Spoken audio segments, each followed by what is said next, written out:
खुद पर ध्यान दो, लोगों पर नहीं। जिंदगी जीने के दो तरीके हैं, एक तो जो पसंद है उसे हासिल करो और दूसरा जो हासिल है उसे तुम पसंद करना सीख लो।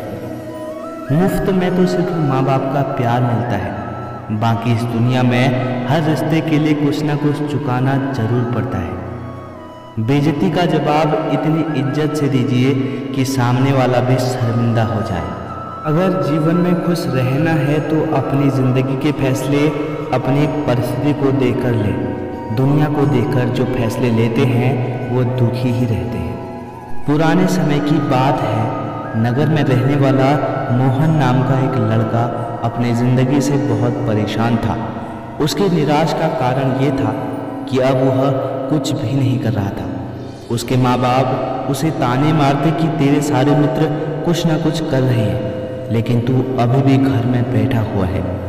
मित्रों के बीच अक्सर उसका मजाक ही बनता।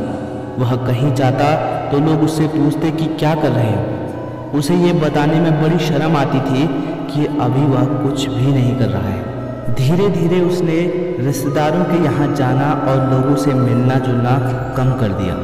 वह ज़्यादातर समय अपने घर में ही बैठा रहता। वह अकेले में रोता, भगवान को कोसता, अपनी किस्मत को दोष देता। अब उसे अपनी ज़िंदगी बोझ सी लगने लगी थी। कभी कभी वह सोचता कि जब वो कुछ करने के लायक ही नहीं है तो फिर उसे जिंदा रहने का क्या फ़ायदा, उसे तो मर जाना चाहिए। एक दिन वह अपने नगर के सड़क से गुजर रहा था, तभी उसने देखा कि एक गुरुवर दुख के ऊपर प्रवचन दे रहे थे। वह भी उस भीड़ में जाकर बैठ गया और गुरु के प्रवचन सुनने लगा। गुरु बोल रहे थे कि दुख एक गुरु के भांति होता है, जो हमें जीवन की सच्चाई दिखाता है और हमें जीवन जीने का सही तरीका सिखाता है। आप चाहे तो अपने दुख रूपी गुरु से जीना भी सीख सकते हैं और चाहे तो उसी दुख में डूबकर बैठ के रो भी सकते हैं। मोहन भी गुरु की ये सारी बातें ध्यान से सुन रहा था, लेकिन उसे गुरु की ये बातें सही नहीं लगी। उसने खड़े होकर कहा कि दुख कुछ भी सिखाकर नहीं जाता है, सिर्फ वह पीड़ा देकर जाता है। दुख की पीड़ा अनंत होती है, ऐसा लगता है इसके बाद कुछ भी नहीं होने वाला, कुछ भी नहीं मिलने वाला। मृत्यु भी उसके सामने छोटी लगने लगती है। गुरुवर ने कहा, आखिर क्या दुख है तुम्हें? मोहन ने अपना सारा दुख गुरुवर के समक्ष कह सुनाया और मोहन ने कहा, क्या आपके पास मेरे इस दुख का कोई भी समाधान है? यह सुनकर गुरुवर मुस्कुराए और बोले, जिस दिन तुम्हारे जीवन में सच्चा दुख आएगा उस दिन मेरे पास आना, मैं तुम्हारे दुख का समाधान अवश्य करूँगा। इतना कहकर गुरुवर वहाँ से चले गए। मोहन ने सोचा, क्या मेरा दुख सच्चा नहीं है? क्या जिस दुख से मैं गुजर रहा हूँ वो झूठा है? कोई भी मेरे दुख को नहीं समझता। जब माँ बाप ही नहीं समझ पाए तो गुरुवर क्या समझेंगे? अपने दुख से परेशान होकर मोहन ने एक निर्णय लिया कि अब वह कुछ करके दिखाएगा। उसने एक छोटा सा व्यापार शुरू किया, लेकिन उसमें सफलता नहीं मिल पा रही थी। लेकिन उसके घर वाले बहुत खुश थे कि वह कुछ तो प्रयास कर रहा है। वह अपने व्यापार में जुटा रहा और धीरे धीरे सफलता भी मिलने लगी। फिर उसने रफ्तार पकड़ ली। सिर्फ 3 साल के अंदर ही वह एक बड़ा व्यापारी बन गया। अब मोहन के चारों तरफ ऐसे बहुत से लोग थे जो उसकी चिंता करते थे, उसे पसंद करते थे, उसके काम की प्रशंसा करते थे। अब उसके घर वाले भी उसकी प्रशंसा करते थकते नहीं थे। दिन प्रतिदिन उसके मित्रों की संख्या भी बढ़ती जा रही थी। अब वह अपनी ज़िंदगी से बहुत खुश था। उसके कुछ मित्रों ने उसको कुछ सलाह दी कि जब तुम बड़े व्यापारी बनकर इतना खुश हो तो सोचो, अगर तुम इस नगर के, इस राज्य के सबसे बड़े व्यापारी बन जाओगे तो तुम्हारे पास कितना सुख होगा, कितने लोग तुमसे जुड़ना चाहेंगे, तुम्हारा कितना यश फैलेगा। स्वयं राजा भी तुमसे मित्रता करना चाहेंगे और ज़रूरत पड़ने पर तुमसे ही धन उधार लेंगे। मित्रों की यह बात मोहन के मन में बैठ गई। अब उसने और भी धन कमाने का प्रयास शुरू कर दिया, लेकिन उसे ये सब अब जल्दी चाहिए था। वह सब कुछ प्राप्त करने में अपना ज़्यादा समय बर्बाद नहीं करना चाहता था, इसलिए उसने ऐसे भी कार्य करने शुरू कर दिए जो उचित नहीं थे। उसने बड़ी मात्रा में अपने मित्रों से उधार लेना शुरू कर दिया। ज़्यादा मुनाफा कमाने के लालच में अपने सामान में मिलावट करने लगा। उसने दूसरे व्यापारियों के खिलाफ षड्यंत्र भी रचे। उसने उन्हें डराया धमकाया। जैसा जैसा उसके मित्र कहते गए वह वैसा करता गया। वह इन तरीकों से ज़्यादा धन तो कमा रहा था, लेकिन अब उसके जीवन में सुकून नहीं था। उसके मन की शांति गायब हो चुकी थी। उसे रातों में नींद नहीं आती थी। सुख साधन की सारी वस्तुएं होने के बाद भी उसे किसी में भी सुख नहीं मिल रहा था। एक दिन मोहन अपने बग्घी में सवार होकर कहीं जा रहा था। तभी रास्ते में उसे गुरु का आश्रम दिखा। वह रुक गया। वह गुरु के पास जाकर बोला, हे गुरुदेव, आपने बोला था जब तुम्हारे जीवन में सच्चा दुख आएगा तब मेरे पास आना। मैं अब बहुत ही दुखी हूँ। मेरे रातों की नींद गायब हो चुकी है। मुझे कहीं सुकून नहीं मिल पा रहा है। मोहन ने अपनी सारी समस्या गुरु के सामने कह सुनाई। गुरु ने कहा, जब तुम मुझसे पहली बार मिलने आए थे तब भी तुम किसी दुख में थे। तुमने उस दुख से क्या सीखा? मोहन ने कहा, मैंने सीखा कि सिर्फ सोचने और चिंता करने से कुछ नहीं होता। अपनी सोच को सच करने के लिए कर्म करना पड़ता है, और सिर्फ कर्म करने से भी कुछ नहीं होता। अपने कर्म को अंतिम पड़ाव तक ले जाना भी आवश्यक होता है। चाहे रास्ते में कितनी भी मुसीबतें आए, कितना ही निराशा हो, कितनी भी लगे कि अब आगे कुछ नहीं होने वाला, तब भी यह मानकर चलो कि मैं जो कर रहा हूँ उसमें अवश्य सफल होऊंगा। लोग सिर्फ सफल व्यक्ति को ही सम्मान देते हैं, फिर चाहे कोई कितना ही अच्छा क्यों न हो, वह लोगों की नज़रों में बोझ ही होता है। यह सब सुनकर गुरु मुस्कुराए और बोले, यह असली दुख नहीं है। जब तुम्हारे जीवन में असली दुख आए तब मेरे पास आना, मैं उसका समाधान अवश्य करूँगा। मोहन ने जाते समय गुरु को सोने के सिक्के से भरा एक घड़ा भेंट किया। घड़ा देखकर गुरु ने कहा कि ये मेरा किसी काम का नहीं, इसे उस पेड़ के नीचे गड्ढा खोदकर दफना दो। मोहन ने गुरु के कहे अनुसार घड़े को पेड़ के नीचे दफना दिया और वहाँ से चला गया। कुछ दिनों तक व्यापार अच्छी तरक्की कर रहा था, लेकिन गलत व्यापार की वजह से धीरे धीरे उस व्यापार में घाटा होने लगा। उसकी सारी धन संपदा धीरे धीरे खत्म होने लगी, और एक दिन ऐसा आया जब उसके पास कुछ भी नहीं बचा था और वह कर्जे से डूब चुका था। लेकिन वह निश्चिंत था, क्योंकि उसने सारा कर्जा अपने मित्रों से लिया था। वो सोचता था कि उसके मित्र उसके बुरे समय में उसका साथ अवश्य देंगे, लेकिन ऐसा कुछ भी नहीं हुआ। बुरा समय आते ही उसके मित्रों ने अपना उधार लेना शुरू कर दिया। उधार वापस न मिलने पर जान से मारने की धमकी भी दी। उसके चाहने वाले सब उससे दूर हो गए। उसके वो मित्र जो उसके साथ मौज मस्ती करते थे अब उससे दूर भागने लगे। उसके परिवार वाले उसकी गलतियां और कमियां गिनाने लगे। उसकी सारी संपत्ति नीलाम हो गई। उसके पास अब कुछ भी नहीं बचा था। उसने अपने पिता से सहायता मांगी तो पिता ने कहा, मेरे पास ये थोड़ी सी संपत्ति बची है, अगर ये भी मैं तुझे दे दूं तो मैं तुम्हारी माँ को कहाँ रखूँगा। ये संपत्ति हमारा एकमात्र सहारा है। मोहन के भीतर बहुत गहरा दुख हुआ। उसके आसपास कोई नहीं था जो उसके दुख को समझ सके, उसे संभाल सके।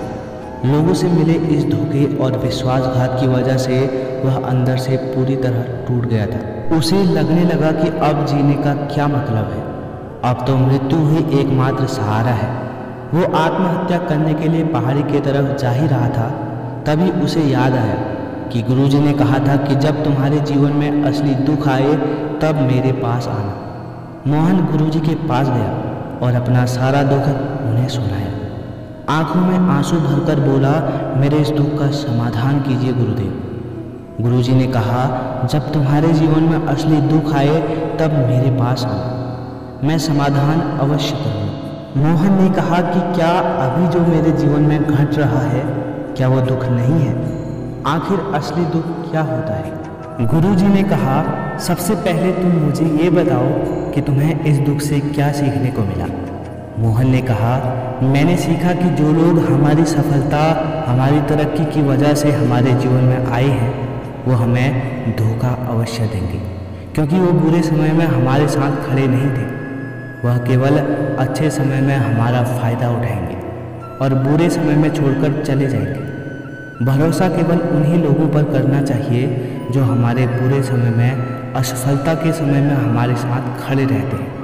लेकिन ऐसे लोग हमें कम ही मिलते हैं, पर जिसके पास होते हैं उनकी कद्र करनी चाहिए, उनका अपमान कभी नहीं करना चाहिए। मैंने ये भी सीखा कि कभी किसी के खिलाफ षड्यंत्र नहीं रचना चाहिए, ईमानदारी और धैर्य के साथ काम करना चाहिए और कभी भी जीवन में लालच नहीं करना चाहिए। अपना सारा दुख अनुभव बताने के बाद मोहन आंखों में आंसू भरकर गुरुदेव के सामने बैठा रहा। थोड़ी देर बाद गुरु उठे और उस पेड़ के नीचे गड्ढा खोदकर वह घड़ा बाहर निकाला जो सोने के सिक्कों से भरा हुआ था और उसे मोहन को दे दिया और कहा, तुम्हारे जीवन में असली दुख जब आए तब मेरे पास आना, मैं उसका समाधान अवश्य करूँगा। मोहन ने गुरुजी को धन्यवाद और प्रणाम किया और वहाँ से चला गया। उसने उस धन से एक छोटा सा व्यापार शुरू किया। अब वो एक छोटा सा व्यापारी बनकर खुश था। अपनी पूरी लगन और ईमानदारी से व्यापार करने लगा। देखते ही देखते वह फिर अपने नगर का एक बड़ा व्यापारी बन गया। उसका जीवन खुशियों से और सुविधाओं से भर गया। लेकिन कोई कितना भी अच्छा हो, कितना भी अच्छा काम करे, दान करे, पुण्य करे, लोगों की मदद करे, लेकिन उसके जीवन में दुख आता ही है। तो मोहन के जीवन में भी दुख आया। वह अपने माता पिता से बिछड़ गया। मोहन अब दुखी हो चुका था। उसके अंदर बहुत से प्रश्न उठने लगे। वह घर वापस आया तो अपने माता पिता के घर और संपत्ति को देखा जिसके लिए वह लड़ते रहते थे। आज वो लावारिस पड़ी है। आज उसकी देखरेख के लिए, उसके लिए लड़ने वाले इस दुनिया से चले गए। उसके पिता ने जो भी कमाया था, जो भी बनाया था, सब कुछ यहीं रह गया था। एक दिन पहले किसी से भी अपनी संपत्ति के लिए लड़ जाने वाले उसके पिता आज इस दुनिया से अलविदा हो गए थे। उसका मन इसी तरह के अनेक विचारों के भंवर में फंसा हुआ था। उसे अंदर से अकेलापन और डर महसूस हो रहा था। उसे कुछ खालीपन सा महसूस हो रहा था। उसे लग रहा था कुछ तो है जिसे वो समझ नहीं पा रहा है। इसलिए वह गुरु के पास गया। उसे देखते ही गुरुवर ने कहा कि क्या तुम्हारे जीवन में कोई दुख है? तो मोहन ने कहा, वैसे तो जीवन में कुछ दुख नहीं है गुरुदेव, सब ठीक है और सब अच्छा चल रहा है, लेकिन आज मेरे माता पिता की मृत्यु हो गई है। इस घटना ने मेरे मन को बेचैन कर दिया है। तो गुरु ने कहा, इसमें दुखी होने वाली कौन सी बात है? एक दिन सभी को जाना है, सभी प्रियजनों को एक दिन मरना ही है। हमेशा जीवित ना तो कोई रहा है और ना कोई रहेगा। एक दिन तुम्हें भी मरना ही होगा। हो सकता है कल ही मर जाओ या आज ही मर जाओ। मोहन ने कहा, ये आप क्या कह रहे हैं गुरुदेव? मैं भी मर जाऊंगा, पर मैं तो अभी जवान हूँ। गुरुवर ने कहा, इसी भ्रम में तो सभी जी रहे हैं कि मृत्यु दूसरों को आती है, बुढ़ापा दूसरों को आता है, लेकिन बूढ़ों के सामने ही जवान मर जाते हैं, बच्चे मर जाते हैं। मृत्यु का किसी उम्र से कोई संबंध नहीं है। ये तो सबको अपना ग्रास बना लेती है। गुरुवर की ये बातें मोहन के मन में बैठ गई। वो चुपचाप वहाँ से चला गया, लेकिन उसका मन अब भी बेचैन था, अब भी अशांत था। वह कुछ खालीपन सा महसूस कर रहा था। वह पूरे दिन अपने बारे में सोचता रहा कि वह इस दुनिया में क्यों आया है। क्या सिर्फ चीज़ों को उपयोग करना और मरना ही जीवन का लक्ष्य है? ऐसे बहुत से प्रश्न उसके मन में लगातार उठ रहे थे, लेकिन उसका उत्तर नहीं मिल पा रहा था। उसका दुख दिन प्रतिदिन बढ़ता जा रहा था। कुछ दिनों बाद वह फिर गुरुजी के पास पहुंचा और बोला, गुरुदेव मैं बहुत दुखी हूँ। मैं ये नहीं जान पा रहा हूँ कि मैं कौन हूँ, इस दुनिया में क्यों आया हूँ। ये सुनकर गुरुजी मुस्कुराए और बोले, आज पहली बार तुम्हारे जीवन में सच्चा दुख पैदा हुआ है। वास्तव में यही दुख कहलाने के लायक है कि हमें पता ही नहीं है कि हम कौन हैं, क्यों आए हैं, क्या करना है, कैसे करना है। मोहन ने कहा, गुरुदेव मेरे इस दुख का समाधान कीजिए। गुरुजी ने कहा, हम सभी इंसान जीवन भर क्या इकट्ठा करते हैं? मोहन ने कहा, हम सभी इंसान जीवन भर धन संपत्ति, मान सम्मान, परिवार, मित्र, शत्रु, पद, प्रतिष्ठा, यही सब इकट्ठा करते हैं। फिर गुरुजी ने कहा, क्या इन इकट्ठा हुई चीज़ों से एक भी चीज़ साथ ले जाया जा सकता है? मोहन ने कहा, नहीं गुरुदेव, इनमें से कुछ भी साथ नहीं ले जाया जा सकता है। मेरे माता पिता के साथ कुछ भी नहीं गया, सब कुछ यहीं छोड़ गया, परिवार, संपत्ति, सब कुछ। तो गुरुजी ने कहा, अब मेरी बातों को ध्यान से सुनना। इस दुनिया में जो इकट्ठा करना है वो हम इकट्ठा नहीं करते। चीज़ें जो हमारे सामने होती हैं लेकिन हम उन्हें देखने का प्रयास नहीं करते। इस दुनिया में हमें जिस चीज़ को इकट्ठा करना है वो हम खुद हैं। हमें खुद को इकट्ठा करना है ताकि जब मृत्यु हो तो हम एक हो सकें और स्वयं को पहचान सकें। हम भीतर से बटे हुए हैं। हम बटे हुए हैं प्रेम में, नफरत में, क्रोध में, जलन में, धन में, संपत्ति में, पद में, प्रतिष्ठा में, मान में, पहचान में, धर्म में, जाति में। ऐसे ही सैकड़ों हजारों चीज़ें, वासनाओं में हम बटे हुए हैं। हम टुकड़ों में जीवन जी रहे हैं। इस बंटवारे की वजह से हमारी चेतना कभी एक नहीं हो पाती। हमारी चेतना बिखर गई है। इसलिए हमारे पास इतना भी समय नहीं है, इतनी भी ऊर्जा नहीं है कि हम मुड़कर एक बार अपने भीतर देख सकें। वास्तव में जिस चीज़ की हमारे पास कमी है, सुविधाओं की कमी, मान सम्मान की कमी, इन कमियों को लोग दुख समझते हैं और जीवन भर उसे दुख बोलकर रोते रहते हैं। उनका समाधान खोजने का प्रयास करते हैं। उन्हें उनका समाधान कभी मिलेगा ही नहीं, क्योंकि जिन्हें लोग दुख कहते हैं वह असली दुख है ही नहीं। वो तो सिर्फ इंसान की चाहत है, उसकी इच्छा है, जिसकी पूर्ति कभी नहीं की जा सकती है। इसलिए यहाँ व्यक्ति को ऐसे दुखों का समाधान मिलता ही नहीं। इसलिए इन सब के ऊपर अगर अपने दुखों का परम समाधान चाहिए तो सबसे पहले अपने आप को इकट्ठा करो। अपनी ऊर्जा को इस संसार से वापस खींचो और एकत्रित करो। अपने ऊपर ध्यान दो, खुद पर ध्यान लगाओ।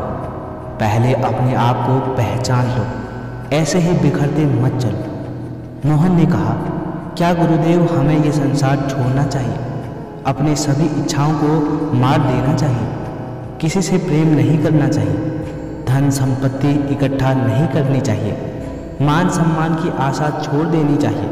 फिर गुरुदेव ने कहा कि एक बिखरे हुए मनुष्य के अंदर से कामनाएं, इच्छाएं और वासनाएं ऐसे ही निकलती हैं जैसे पहाड़ से कोई पत्थर गिर रहा हो, जिस पर पहाड़ का कोई नियंत्रण नहीं है सिवाय देखने के, परेशान होने के और कुछ खोने के। इसी प्रकार बिखरे हुए मनुष्य की इच्छाएं अनियंत्रित और दुखदायी होती है। उसका अनियंत्रित मन कुछ उपेक्षाएं और कल्पना करता रहता है और दुखी होता रहता है। लेकिन जब व्यक्ति एकत्रित हो जाता है तो वो जो भी करता है उसके नियंत्रण में करता है। वो जो भी इच्छाएं करता है उसके इच्छा से निकलती है। तब मोहन ने कहा, गुरुदेव आपने मेरे सच्चे दुख का समाधान कर दिया है। आपका बहुत बहुत धन्यवाद। मैं खुद को एकत्रित करने का प्रयास करूँगा। फिर गुरुदेव कहते हैं कि मानव शरीर में बहुत ऊर्जा है, बहुत शक्ति है, पर यह बेकार के कामों में भटक कर रह गया है, व्यर्थ की चीज़ों में लगा रहता है। यह ऐसे ही है कि जैसे एक अत्यंत शक्तिशाली मशीन किसी बच्चे के हाथ में दे दी गई हो और बिना सोचे समझे, बिना किसी नियंत्रण और जानकारी के बस इस शक्ति को कहीं भी बर्बाद कर रहा है। इसलिए अपनी चेतना की शक्ति पर ध्यान दो और इसे एकत्रित करो। मोहन को अपने प्रश्न का उत्तर मिल चुका था। उसने गुरुजी को धन्यवाद किया और चुपचाप वहाँ से चला गया। दोस्तों, इस वीडियो में बस इतना ही। अपना ख्याल रखें। मिलते हैं अगली वीडियो में। धन्यवाद।